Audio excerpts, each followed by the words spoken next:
She won't come. Not for him. Not after all this time. That's the first thing I hear as I step under the white awning of the memorial hall. It's my cousin's voice. Sharp. Whispered. But not quiet enough. She doesn't know I'm already here. Or maybe she does and just doesn't care. Either way, she's wrong. I did come. My name is Alyssa Ward. I'm 42. And yes, I did come home for my father's funeral. Not because they asked, not because I was missed, but because no one else in this family ever knew who he really was, and maybe because they never knew who I was either. The morning sun cuts sharp angles on the glass doors as I step through them. My shoes make no sound on the polished floor, but the silence that follows me is loud enough. The Ward family is all here. Suits, pearls, grief in curated expressions. My brother Mark is up front, already holding court like the heir to a throne that was never his. No one looks at me directly. Not even my mother. She's seated beside the casket like a queen in exile. Her posture perfect, her mouth drawn in a line that says she still controls the room, even if she no longer recognizes the players. I haven't been home in 6 years. Last time, I wore a uniform. Today, I wear black. Civilian. Neutral. Invisible. Until he steps toward me. He's not family. I don't recognize him. Clean cut. Tall. Wearing a government-issued suit that fits too well for him to be just another bureaucrat. He walks up slowly, deliberately. Then, without saying a word, he slides a folder into my hand. No name, no stamp. Just one word on the front in all caps. Recompense. He holds my gaze for exactly 1 second, then nods once, barely, and walks away. No one else sees. I turn and leave the main hall before anyone can stop me. I find an empty hallway, sit on a bench beneath a dusty painting of a lighthouse and open the folder. Inside, a photograph of me, 19 years ago. Dust on my boots, blood on my hands, the aftermath of a mission no one was ever supposed to know existed. A folded note, typed and clipped. RE, Operation Firewake, Alyssa Ward. Recommendation, Medal of Valor, pending delay.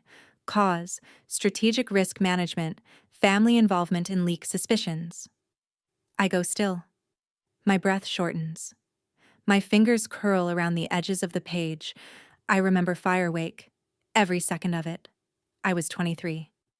We were 7 miles behind an enemy-controlled border. Our forward team got hit. I disobeyed a direct order and crossed the ravine to drag 2 survivors back. One of them was still breathing. Barely. I thought it was buried. Lost in red tape. We were told it never happened. But apparently it did. And someone blocked it. And now, after all these years, it's back? I flip to the next page. It's a list of names. Clearance levels. One is redacted, but a single line below it stings harder than I'm ready for. Primary concern, possible interference or delay caused by family member, Mark Ward. My chest tightens. Mark, my younger brother, the golden one, the one who stayed, the one who told everyone I only joined the army to run away from family shame. The one who got Dad's praise when I brought home medals, because he told better stories at dinner parties. Did he delay this? I don't know how long I sit there staring. The hallway is still, except for the ticking of an old clock on the wall. Everything in me wants to believe it's some mistake, a formality, a coincidence, but it's not. Not after all these years. Not with that man handing me this folder today, at this funeral, in this building. So I ask you, the one listening to this now, have you ever returned to the place that broke you, only to discover it never finished the job? If you have, I hope you'll take a moment to subscribe to this channel, leave a comment below, and share where you're listening from, your city, your time zone, your truth. Now, Let's listen to my story journey. The thing about being the eldest daughter in a family like mine is that you learn early how to be invisible while doing everything. I was 12 when my father taught Mark how to tie a tie. 14 when I changed a flat tire in the driveway by myself because he didn't have time to show me. 17 when I enlisted. He didn't stop me.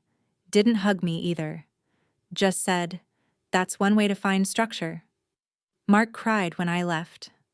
Or at least, that's what Mom said in her letter. I don't know if I believe it. They stopped writing back after my first deployment. Too busy. Too hard to follow the mailing schedules. Too much pride, maybe. Dad said over the phone once, "You chose this path, Alyssa. It's not ours to walk with you." He made it sound like I'd joined a cult.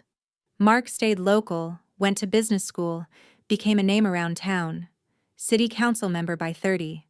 The guy you call when you want a permit pushed through, or a ribbon cut at a charity gala.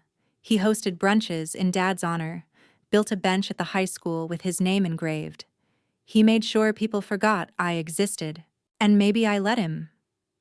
There was a time when I thought we were close, before everything got measured in medals and memory gaps, before I became the one who left. I remember being home on leave once, years ago. Quiet visit, unannounced. Walked into the kitchen and found Mark showing off a box of old family photos to some neighbor. I wasn't in a single one. He looked up and said, "You were always gone during the fun stuff." I laughed like it was a joke. It wasn't. They loved the idea of me in uniform, the image of it, the story. But they didn't want the actual me, the me with scars. The me who slept with a light on even as an adult. The me who couldn't sit with her back to the door in restaurants. The me who didn't know how to make small talk anymore. My mother once told me I was too serious for family dinners. Mark called it the army face. He said it like it was a disease, so I stopped coming back. And in my absence, they rewrote the story. Dad became the selfless patriot. Mark became the charming son. And I was the ghost they sometimes referenced to prove how well-rounded the family was. Oh yes, Alyssa. She's somewhere in Afghanistan, or Turkey. Doing important things, I'm sure. Doing important things. Like patching up a teammate's femoral artery with a tampon and gauze while mortar rounds shattered concrete behind us. Like carrying a 6-year-old on my back through 3 kilometers of smoke and shattered glass. Like holding the hand of a corporal while she bled out because evac couldn't get there in time. I was doing those things. And still, somehow, irrelevant to them. Which is why this folder in my lap feels radioactive. Because if it's true, if Mark really delayed my commendation, interfered with something that could have brought closure, recognition, then this wasn't just about sibling rivalry. It was sabotage. But it wasn't the first time. I go back, in my mind, to the year Dad retired. Big party, big speeches. Mark handled the planning, of course. He stood on stage and told a story about Dad's influence, his values, how service ran deep in our bloodline. Then he listed all the wards who had served. Dad, Granddad, Uncle Henry, and skipped my name. I was sitting in the front row. When I asked him afterward, quietly, if he'd forgotten, he smiled and said, "I figured you wouldn't want the attention." No. What he meant was, "You don't fit the narrative I built." He was right. I didn't. I wasn't the photogenic, polished, soundbite-ready version of our family's legacy. I was just the one who actually lived it. So I let it go. Again. And again. Until now. Until a funeral. Until a folder. Until a sealed page that says my own brother may have tampered with my career and my silence. And sitting in this hallway, surrounded by portraits of men who were lauded for far less, I start to realize something. Maybe being irrelevant was never the insult I thought it was. Maybe it was a tactic. Keep her quiet. Keep her compliant. Keep her on the sidelines, saluting politely from the shadows. But if that's true, then they're not ready for what happens when the shadows start speaking. I don't sleep that night. Not because I can't, but because something inside me finally refuses to rest. The folder stays on the nightstand, half open, its edge catching the light from the street lamp outside like a whisper that won't let go. Operation Firewake. The mission no one spoke of. The mission that stole 3 of my teammates and nearly made me the 4th. The mission that, according to this folder, should have earned me a Medal of Valor. But didn't. Because someone, somewhere, decided that recognizing me was a strategic risk. And the only name associated with that risk is my brother's. I wake up before sunrise, lace my boots out of habit, not necessity, and take a walk around the old neighborhood. The houses look smaller. The trees look tired. Even the air smells different. Familiar, but hollow. When I get back to the house, my mother is already in the kitchen. Her back is turned. She's stirring instant coffee like it's a punishment. "Morning," I say. She doesn't turn around. "It's been a while," she offers instead. Her voice is calm, controlled, like she's reading from a script written years ago. I don't respond. The silence stretches between us until she finally asks, "Why now? Why did I come?" She nods. "Because no one else saw the cracks," I say. She still doesn't look at me. "Your brother did everything for this family while you were out there." I bite down on the words forming in my mouth. I don't want this fight. Not yet. Instead, I ask gently, "Did Dad ever mention Firewake?" She pauses, only for a breath, but it's enough. "I don't remember," she says too quickly. I press forward. "Did Mark ever talk about it? Ever bring it up in conversation?" She turns now, slowly, her eyes tired. "Why would Mark know anything about your missions?" "Because he shouldn't." But someone gave him access, and he used it. Later that day, after the service, after the flowers and folded flags and half-hearted eulogies, we gather at the family home. Mark holds court in the living room like a politician on campaign trail. Every gesture practiced, every laugh calibrated. He's got that same whiskey in his hand, Dad's favorite. Same glass, too. Like he's already claimed the inheritance, and all he has to do now is keep the story going. I wait. I watch. Until the moment he pulls out a photo from his inside pocket. "Most people don't know this," he says to the group gathered around him. "But my father played a key role in Cold Response 05. Norway. Arctic maneuvering. It wasn't publicized, but the details are in some declassified records I found." The crowd murmurs, but I go cold. Because Cold Response 05 wasn't just a NATO exercise, it was connected, directly, to Firewake. And the only way Mark could know that is if he had access to the same archives I just read in the folder. Which means he's been reading them, for years, and using them. Stories that weren't his, that weren't even Dad's. He's been selling our family name as a brand, a legacy built on stolen valor. And I'm the only one who knows it. I move to the edge of the room, lean against the doorway, arms crossed. He sees me, and for a second, just one, I see something flicker behind his eyes. Recognition. Worry. Guilt. He lifts his glass slightly toward me like a toast. "Glad you could make it, sis." I smile, but inside, something sharp uncoils. The truth isn't quiet anymore, not in me, and not in what comes next. Because the photograph he's holding, it's not from Cold Response, it's from Firewake, and I'm in it. Only, he doesn't know that yet. Not until I say it out loud. Not until I step into that room and say, "That photo was taken by an army drone the day after our unit got ambushed outside Ghazni Pass. You might want to double-check your sources." He freezes. The room stills. And just like that, the silence changes sides. You could hear a fork drop. That's how quiet it gets. Mark stands frozen in the center of the living room, whiskey glass still in his hand, that confident smile of his starting to twitch at the edges. I don't blink. I don't look away.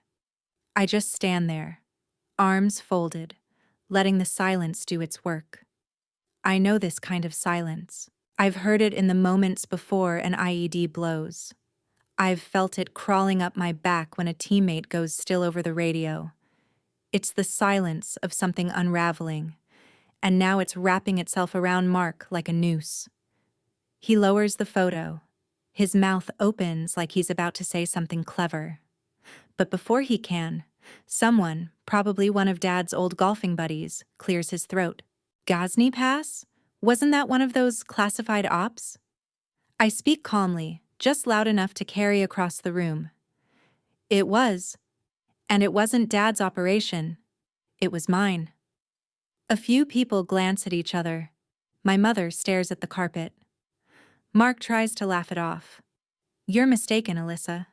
This was in a folder Dad gave me before he passed.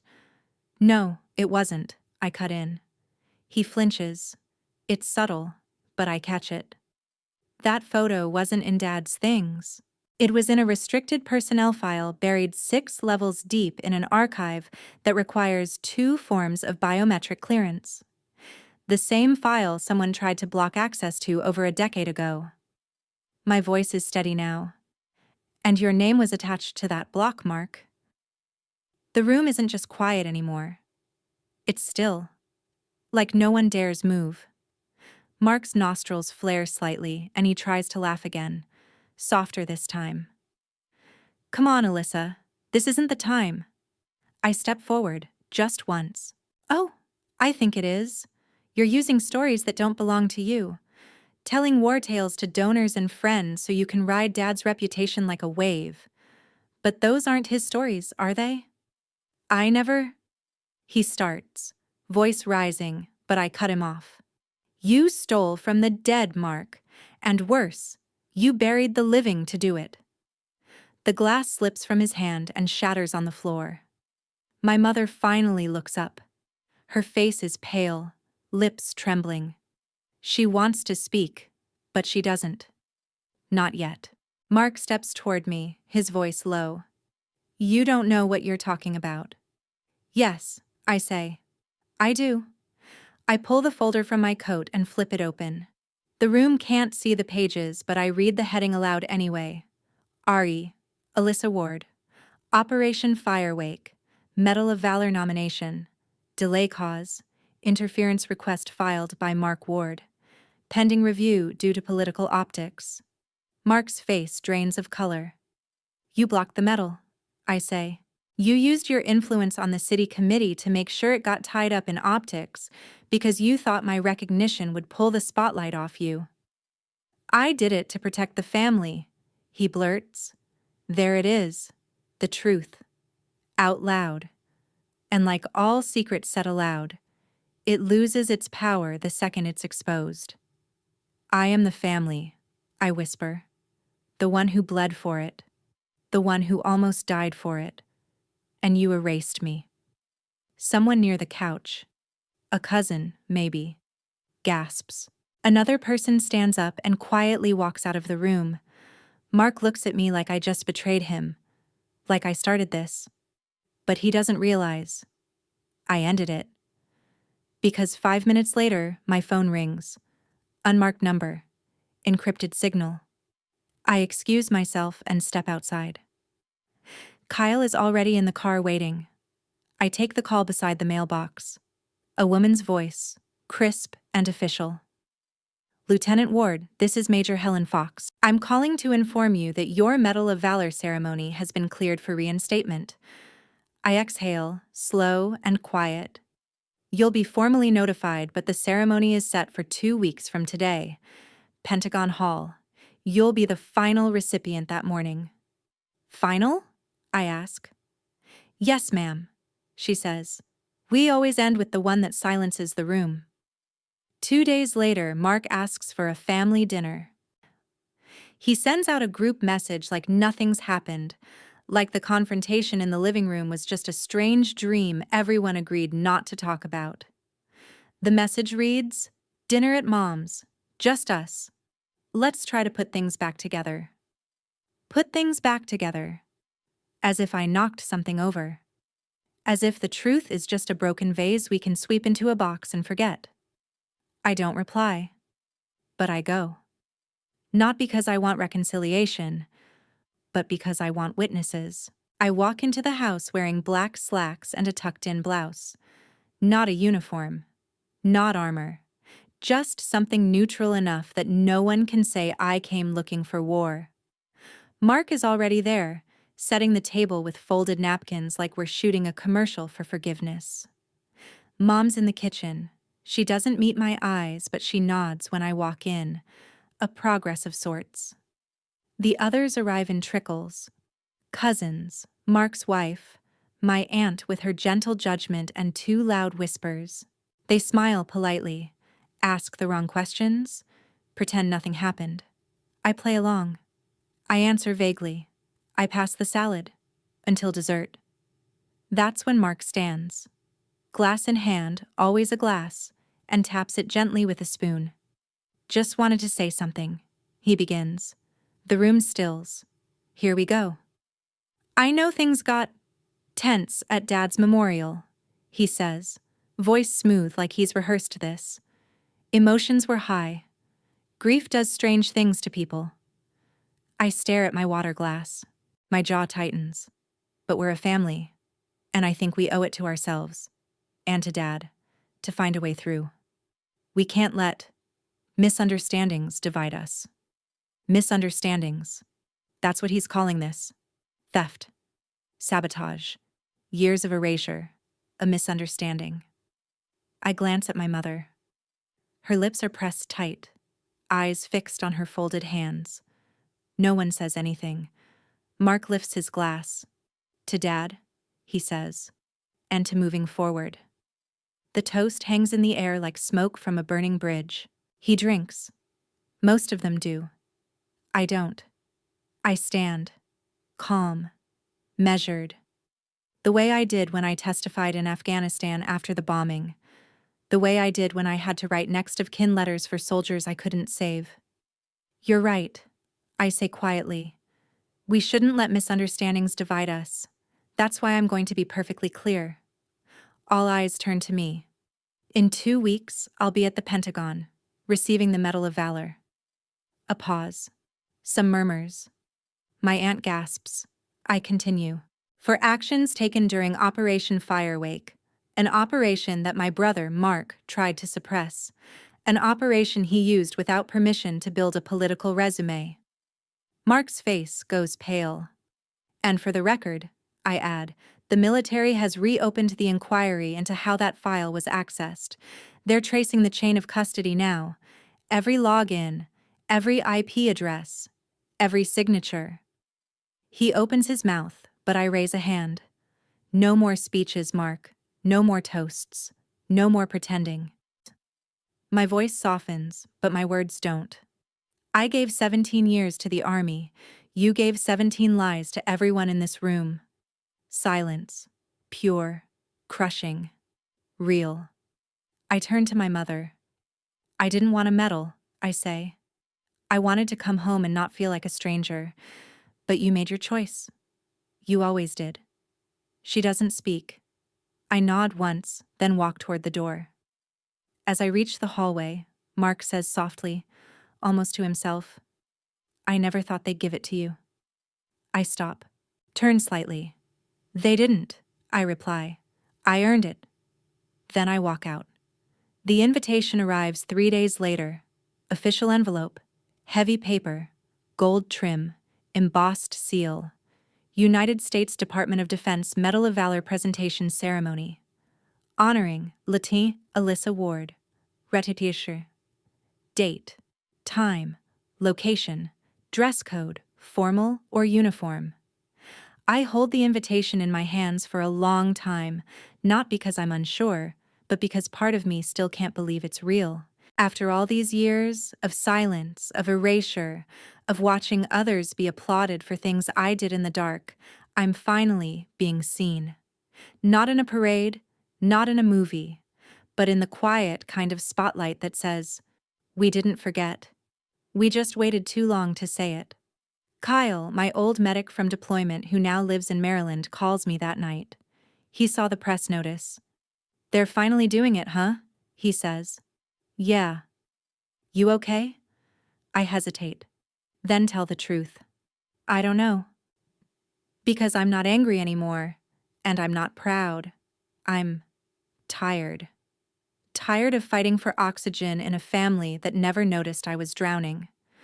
Tired of justifying my service to people who thought wearing a uniform was a phase. Tired of being reduced to a headline, "Female soldier does brave thing." When what I did wasn't brave, it was survival, instinct, necessity. He says, "You gonna wear the uniform?" I hadn't thought about it. It still hangs in the back of my closet. Pressed, maintained. Every pin exactly where it should be. Not because I needed it anymore, but because some symbols you don't throw away. You keep them like scars. "I think so," I say. Then I ask, "You coming?"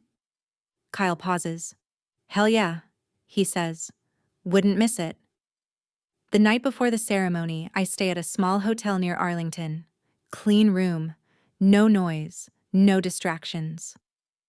At 2:14 a.m., I'm still awake. Sitting on the edge of the bed, staring at my uniform draped over the chair. I think about Sergeant Jules, her blood on my gloves as I tried to seal a wound I knew was already mortal. I think about Mendez, who crawled 30 feet through glass to throw a flare that saved a convoy.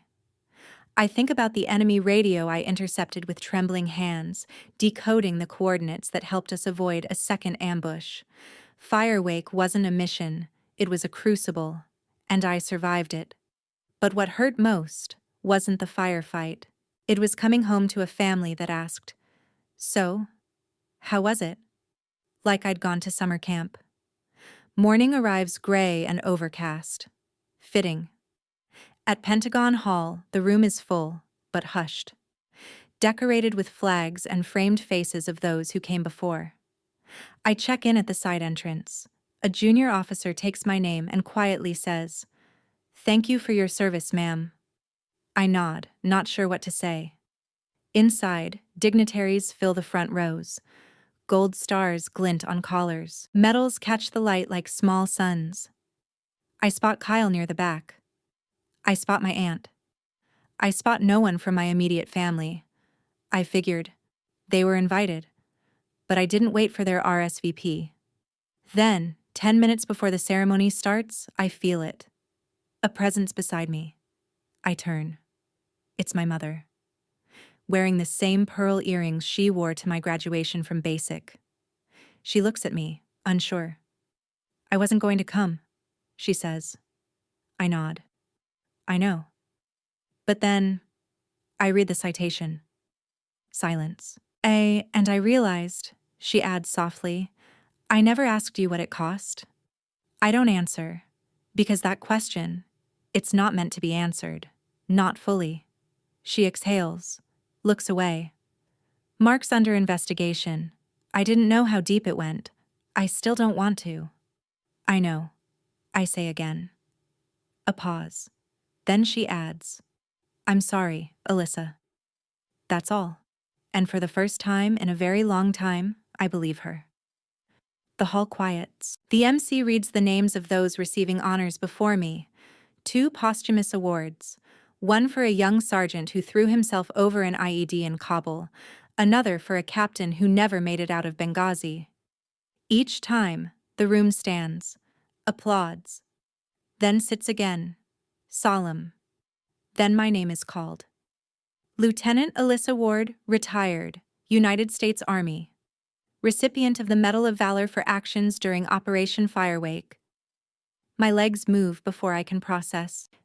Each step down the center aisle feels heavier than the last. Not with nerves, but with memory. Every bootprint echoes like a footfall in 2 places. Here, on the polished Pentagon floor. And there, in the blood-soaked dust of a mountain pass I never thought I'd escape. The officer waiting at the end of the aisle is older, sharp-eyed. His uniform is crisp, but his gaze is warmer than I expect. He says nothing at first, just opens the case.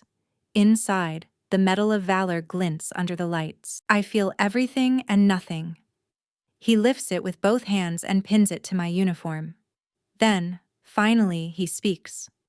Only one sentence. Sometimes silence isn't survival. Sometimes it's betrayal. Thank you for breaking it. The words hit like a wave. Because he's right. I stood silent for years, thinking that was the honorable thing, that letting Mark have his narrative was a kind of peacekeeping, that not speaking up made me loyal. But silence protected the wrong person, and almost buried the right one. The audience rises, but no one claps. Not yet. The MC had warned me. This room never claps until the last honoree. It's tradition. Final recipient. Moment of reflection. So now, all I hear is air conditioning, shoes shifting slightly, a cough near the back. And then, slowly, from the second row, someone begins to clap. Just one person. My mother. A slow, single clap that cuts the room like a bell in an empty chapel. Then another joins in, then another, until the entire hall is standing, not in synchronized military applause, not in duty-bound politeness, but in something else.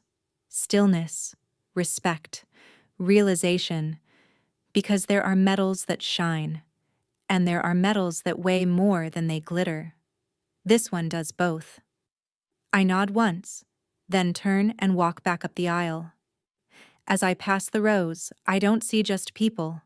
I see recognition. I see officers who once ignored me in briefings now stepping back for me to pass. I see reporters who had chased Mark's PR stories now watching me like they've seen a ghost come home. I see Kyle standing at the back, tears in his eyes, one fist at his chest in silent salute. When I reach the exit, I step out into the hallway, and only then do I breathe. Later, in a quiet corner of the courtyard behind the Pentagon, I sit alone. The medal still pinned to my chest, my posture less rigid now, my heart strangely still. And that's when Mark shows up. No suit, no entourage, just him. He walks slowly, hands in his pockets, stops 5 feet away. I came late, he says. I don't answer. I didn't think they'd actually give it to you, he adds, quieter. I let the silence hang between us for a long, long time. Then I say, you didn't think I deserved it. He looks away. No, I think I didn't want you to be the one who got remembered. There it is. Truth. Finally uncloaked. I nod. And he says, almost to himself, you were always the one Dad respected most. He just didn't know how to say it. I let that sit. Then, I didn't need Dad's words. I needed yours. His eyes widen just slightly. I continue, voice steady, low. You didn't just steal from me, Mark. You made me doubt myself. You made me question if I mattered at all. He opens his mouth, closes it, then quietly, I'm sorry. I nod once. That's all I needed. Not for him to fix it, just to name it. As he walks away, he stops once more. You know, he says, for a while I thought you were irrelevant. I look at him dead in the eyes. And then they gave you the medal. He leaves. And this time, I don't feel empty. I don't feel triumphant either. I feel free. It's raining when I get back to my hotel. Not heavy, not dramatic. Just the kind of rain that makes things quieter. I hang the uniform carefully in the closet. I remove the medal and place it on the dresser. It doesn't feel like a trophy. It feels like a gravestone, a marker of everything that had to be lost in order for something to be remembered. I sit on the edge of the bed, still in my undershirt, staring at the silver-blue ribbon, and I think of Jules again, of her last words. Don't let this be for nothing. That's the thing no one talks about with medals. They don't undo anything. They don't bring people back. They don't heal your bones. They don't give you back the years your family turned away while you bled out quietly in your own shadow. But they do one thing. They draw a line, a closing, a place where silence ends. 3 weeks later, I get a letter. A real one. Paper. Handwritten. Addressed in familiar cursive. From my mother. It's only a paragraph long. Alyssa, I watched the ceremony again on the news. You stood like your father used to. Chin up, eyes clear. I think he would have been proud. I'm sorry it took the world to recognize you before I did. Mom. I fold the letter and tuck it into the back cover of Meditations by Marcus Aurelius, Dad's old copy. He never lent it to anyone, but before I left for boot camp, he handed it to me without a word. There was only one page dog-eared. It read, "Waste no more time arguing what a good person should be. Be one." That night, I go for a walk. No destination, no deadline. The air smells like wet pavement and magnolias.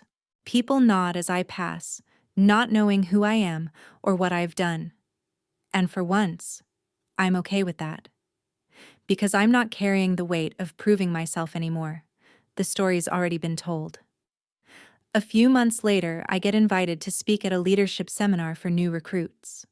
They want me to talk about sacrifice, about integrity, about making hard decisions when no one's watching. I bring only one thing with me, the medal, but I don't wear it.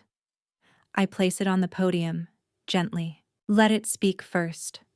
Then I begin. I know what it's like to be called irrelevant, to give everything and come home to silence, to watch someone else hold the mic at your own funeral. A quiet chuckle rises. 1 or 2 heads nod. But let me tell you something, I continue. Silence isn't always weakness. Sometimes it's the space you give people to show you who they are. And when they do, don't flinch. Don't fight to be heard. Just keep moving forward. Quietly, fiercely. Because one day, they'll turn around and realize the person they ignored was the only one who carried the truth. As I leave the auditorium, a young cadet catches up to me. She can't be more than 20, wide-eyed, nervous. "Ma'am?" she asks. "If you had to do it all over again, would you?" I look at her, really look at her, and I say, "Yes." But this time, I'd never let anyone write me out of my own story. She nods slowly, like she's memorizing that line. And maybe she is, because stories like mine don't end with applause. They end with clarity, with someone else taking the torch, with someone else saying, "I see her now." Wherever you are listening from, whatever silence you've survived, thank you for being here. Thank you for witnessing this story. If it moved you, helped you breathe easier, or reminded you that your voice still matters, we invite you to subscribe. Leave a comment. Share your location. Let us know. What's your story? Because someone out there needs to hear it. And maybe they'll carry it, just like you carried mine. Until next time, take care. Stay steady. Stay true. And don't ever forget. They called me irrelevant. Until the Medal of Valor was placed in my hands, and the room fell completely silent.